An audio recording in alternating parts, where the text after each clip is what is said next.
जय माता दी। कैसे हैं आप सब दोस्तों? आ गया रक्षाबंधन का प्यारा सा त्योहार। हमारी भारतीय संस्कृति का एक ऐसा रत्न जिसकी रश्मियों में सुंदर रिश्ते झलमिलाते हैं। दोस्तों, भाई बहन से ज्यादा पवित्र रिश्ता तो कोई हो ही नहीं सकता। और श्रावण मास की पूर्णिमा को मनाया जाने वाला यह त्योहार अपने आप में पूरे साल भर का इंतजार लेके आता है। दोस्तों, आमतौर पर इसे हम भाई बहन का पर्व मानते हैं, लेकिन कई स्थानों पर और लोक परंपरा के अनुसार अलग अलग रूप में रक्षाबंधन का त्योहार मनाया जाता है। इस पर्व का संबंध रक्षा से है और यहाँ तक कि भगवान श्री कृष्ण ने भी रक्षा सूत्र को अद्भुत शक्ति वाला कहा है और युधिष्ठिर से कहा था कि रक्षाबंधन का त्योहार आप अपनी सेना के साथ मनाएं, इससे पांडवों एवं उनकी सेना की भी रक्षा होगी। दोस्तों, भाई बहन का बहुत ही प्यारा सा त्योहार है और बहनें पता नहीं कितने महीनों से तैयारियां कर रही होगी। और भाई बहन के प्रेम का प्रतीक है दोस्तों, बेहद धूमधाम से और आजकल तो बड़े बड़े फंक्शंस के रूप में कॉस्टली चीजों के साथ मनाया जाने लगा है। पर ध्यान रखे दोस्तों, आपकी कॉस्टली जो फंक्शंस होते हैं इसके चक्कर में सीधा साधा आपके भाई बहन का प्रेम ना खत्म हो जाए।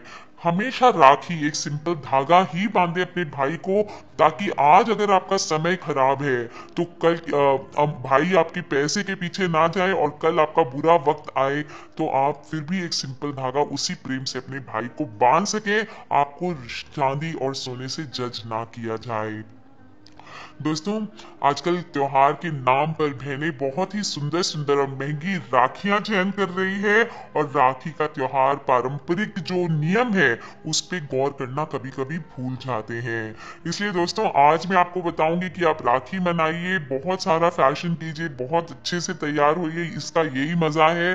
भाई बहनें खूब धूम धड़ाका कीजिए, नाचिए कूदिए, लेकिन कुछ तैयारियां हैं जो आपको थाली में करके रखनी है, वो गलती आप ना करें। कैसे आपको मनाना है राखी का पर्व वो मैं बता देती हूँ आपको। रक्षाबंधन की थाली कैसे तैयार करनी है, सबसे पहले आपको रेडी कर लेना है कुमकुम। रक्षाबंधन के दिन पूजा की थाली में जिस सामग्री की सबसे पहले होना अनिवार्य है वो है कुमकुम यानी कि सिंदूर।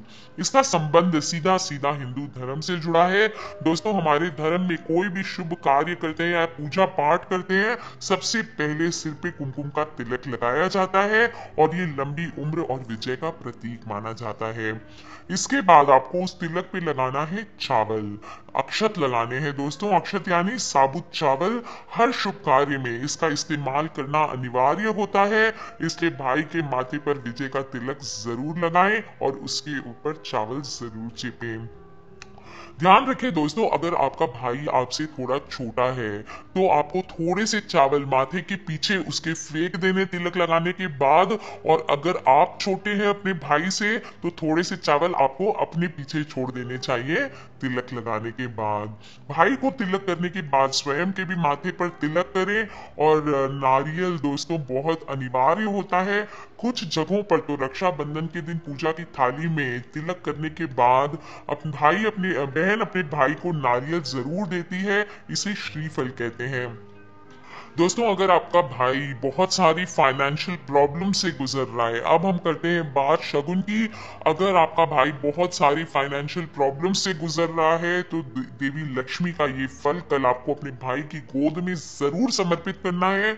श्रीफल कहा जाता है यानी देवी लक्ष्मी का फल है और ये आपके भाई के लिए तरक्की का रास्ता खोलता है। तो दोस्तों, आपको रक्षाबंधन के दिन अपने भाई को एक नारियल जरूर गिफ्ट करना है। और मुझे याद है दोस्तों, हम जब आज से 1-2 साल पहले हम बहुत अच्छे से सजा सजा के जब हम साथ होते थे, हम ट्रे में खिलौने बना बना के लेके जाते थे छोटे छोटे गट और नारियल से।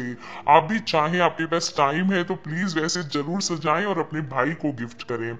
दोस्तों, रक्षा सूत्र फिर बांधना है आपको तिलक करने के बाद। रक्षा सूत्र बांधने से शरीर संबंधी, भाग्य संबंधी जितने दोष होते हैं माना जाता है उन सभी से छुटकारा मिल जाता है।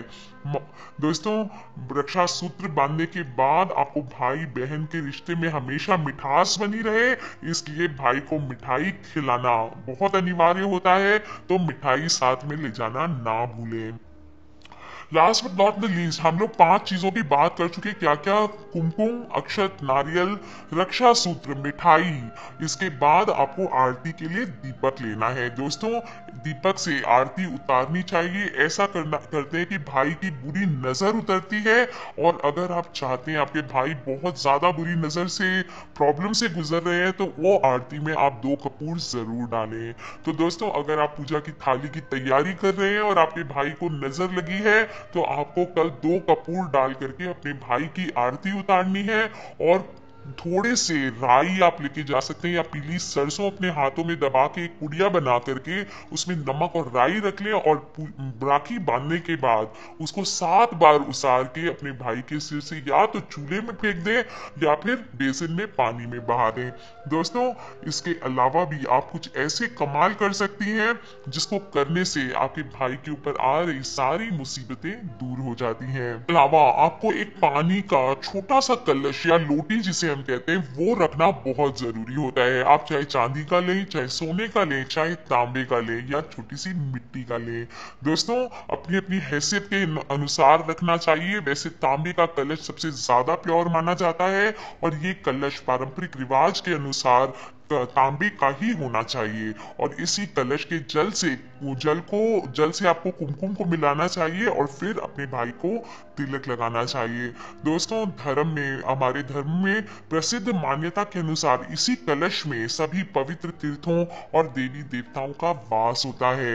इस कलश के प्रभाव से आपके भाई और बहन के जीवन में सुख और स्नेह हमेशा बना रहता है, और सभी परेशानियां उनसे हमेशा दूर रहती हैं। हर बहन चाहती है दुनिया की कि उसका भाई दिन दूनी रात चौगुनी तरक्की करे, इसलिए वो ना जाने क्या क्या सपने देखती है। कई बहनें तो ऐसी भी होती हैं दोस्तों, जो अपने भाई को पूरा पूरा सपोर्ट करती है और अपने भाई का सपना पूरा करने के लिए खुद के सपने को भी त्याग देती है। ये होती है बहनें दोस्तों। बड़ी बहन अपने छोटे भाई को एक बच्चे की तरह रखती है, और उसे कभी भी तकलीफ या कष्ट नहीं आने देती है। उसकी हर इच्छा को पूरी करने की वो भरपूर कोशिश करती है। अगर आपके भी भाई के जीवन में सफलता में रुकावटें आ रही है दोस्तों, तो ये उपाय जो मैं बताने जा रही हूँ वो आप कल करें। आपके भाई को जीवन में हर समस्या से निदान दिला सकता है। दोस्तों, सबसे पहली बात मैंने बताया, नजर दोष के लिए आपको क्या लेके जाना है? थोड़ा सा राई और या पीली सरसों ले लें, और थोड़ा सा नमक एक पुड़िया बना करके 7 बार उसार लें। इसके अलावा दोस्तों, आपको एक पौड़ी भी आप ले सकते हैं। कोई जरूरी नहीं है कि आप सारे उपाय करें। जो उपाय बता रही हूँ उनमें से कोई भी एक उपाय आप करेंगे तो आपके भाई की रक्षा होगी।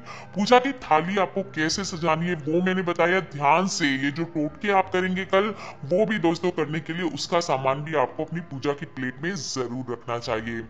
अगर आपके भाई के ऊपर मुसीबतें ज्यादा है, कर्जा चढ़ रखा है, आप सिर्फ एक कौड़ी वाली राखी ले लें। अगर हो सके तो एक कौड़ी वाली राखी ले लें, या मोली में एक कौड़ी डाल करके अपने भाई को कल जरूर बांधें।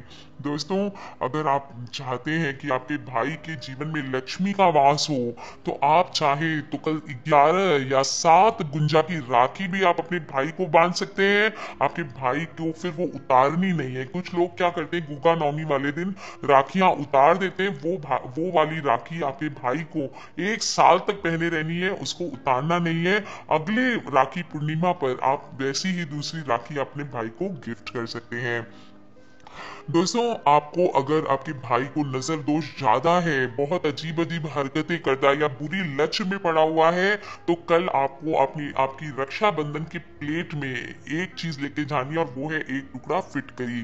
ध्यान रखें, फिटकरी 50 ग्राम्स से थोड़ी सी ज्यादा ही हो, उससे कम ना हो। और अपने भाई को नजर दोष से बचाने के लिए आपको जब आप ग्रहण में ये काम कर सकती हैं दोस्तों, अपनी रक्षाबंधन की प्लेट में इसको रख ले। और अगर भाई के साथ आप रात तक रहेंगे तो रात में उसारे भाई के ऊपर से। अगर रात में नहीं रहेंगे तो सुबह ही आपको उसको भाई के ऊपर से उतार करके 7 बार आपको क्लॉकवाइज डायरेक्शन में उतारना है। उसके बाद जलते हुए चूल्हे में आपको वो फिटकरी को डाल देना है। अगर चूल्हा आपके पास वैसा नहीं है जिसमें आप डाल सके, आप गैस पे डालें, थोड़ा रिस्की ना हो, इसके लिए आप कोई मिट्टी का बर्तन या तो ले लें और उसको गेट के बाहर रख करके उसमें आग लगा सकते हैं। दोस्तों, अगर आपके भाई के ऊपर बहुत सारा कर्जा चढ़ा हुआ है, परेशान है, उन्होंने कभी मुसीबत में किसी से उधार लिया था और कर्ज में बुरी तरह डूब चुके हैं, तो रक्षाबंधन के दिन आपको सुबह सूर्य उदय से पहले उठ करके बड़ के पेड़ के नीचे उगा हुआ कोई भी पौधा, जिसे हम खरपतवार बोलते हैं दोस्तों, वो ले लेना है और अपने घर की मिट्टी या गमले में स्थापित कर देना है। फिर ये गमला, छोटा सा पौधा ले लें आप, बिल्कुल छोटी सी मिट्टी का गमला ले लें, शो टाइप का हो जो आपको गिफ्ट करने में बने, और उसमें लगा करके अपने भाई को आप गिफ्ट करें। भाई से कहें कि उसको किसी बड़े गमले में ट्रांसफर करके ईस्ट की डायरेक्शन में रखें, और ऐसा करने से दरिद्रता आपके घर से दूर होती है, आपके भाई के घर से दूर होती है, और माता लक्ष्मी का वास सदा सदा के लिए उनके घर में हो जाता है। दोस्तों, इन केस आप भाई बहन एक साथ ही रहते हैं, मैरिड नहीं है, आप ये अपने घर में ये उपाय करें, अपने भाई को गिफ्ट करें और फिर उसको गमले में लगाएं। आप देखेंगे कैसे रक्षाबंधन का ये छोटा सा टोटका आपके जीवन में खूब सारा धन लेकर के आता है। दोस्तों, अगर आपके भाई के विवाहित जीवन में आजकल जो जमाना है, इसमें रोज डिवोर्सेस होना बड़ी नॉर्मल सी बात हो गई है, लड़ाई झगड़े पति पत्नी के दिन पर दिन बढ़ते चले जा रहे हैं, एडजस्टमेंट्स नाम की चीज नहीं रह गई है। ऐसे में दोस्तों, आपको अपने भाई के जीवन में ये विवाहित जीवन की अड़चने हटाने के लिए एक छोटा सा उपाय करना है। अपनी पूजा की थाली में, हंसेंगे शायद बहुत लोग, हो सकता है, पर एक पुराना ताला लेकर के उस ताले की चाबी को अपने भाई के सिर के ऊपर से उतार के 11 बार आपको घुमाना है क्लॉकवाइज डायरेक्शन में, और रात को फिर आपको किसी चौराहे पर फेंक देना है। पीछे मुड़कर ना देखें दोस्तों, और इससे उनके जीवन में, दाम्पत्य जीवन में संबंध चली आ रही जो भी बाधाएं हैं वो दूर हो जाती हैं। दोस्तों, अगर आपके भाई की शादी में विघ्न बाधाएं आ रही है, तो ध्यान रखें, कल अपने भाई को थोड़ा सा कुमकुम के साथ साथ हल्दी का तिलक जरूर लगाएं, और एक पीली राखी अपने भाई के राइट हैंड में जरूर बांधें। इसी प्रकार अगर भाई अपनी बहन को, बहन की शादी में प्रॉब्लम आ रही है, तो अब भाई अपनी बहन को कोई भी पीली वस्तु अगर गिफ्ट में दे, तो माना जाता है बहन की शादी बहुत जल्दी हो जाती है। दोस्तों, बहुत ही छोटे छोटे से उपाय हैं, मैं बताते जाऊं तो बहुत सारी हो जाएंगी, पर ये बात ध्यान रखें आप दोस्तों कि आप अपनी पूजा की प्लेट में जो कॉमन चीजें हैं, ट्रेडिशनल वे में अपने भाई के साथ सामने जाएं, पूजा करें उनकी, और फिर आप देखेंगे कैसे आप दोनों भाई बहनों का जीवन स्वर्ग बन जाता है। अपने फ्रेंड्स और फैमिली से, अपने भाई बहनों से, अपने मम्मी पापा बच्चों से ये वीडियोस को जरूर शेयर करें, क्योंकि हमें नहीं पता कौन सी वीडियो कब किसकी लाइफ बदल दे। आज के लिए इतना ही दोस्तों, खिलखिलाते रहिए, मुस्कुराते रहिए, किसी भी तरह के प्रश्न हो प्लीज मुझे वीडियो के नीचे लिख के पूछ ले। और हाँ दोस्तों, सब्सक्राइब करके रखें ताकि आप और मैं आने वाले एक्साइटिंग वीडियोस के साथ जुड़े रहें, ढेर सारी बातें कर सके। Love you all friends, take care, जय माता दी, बम बम भोलेनाथ की।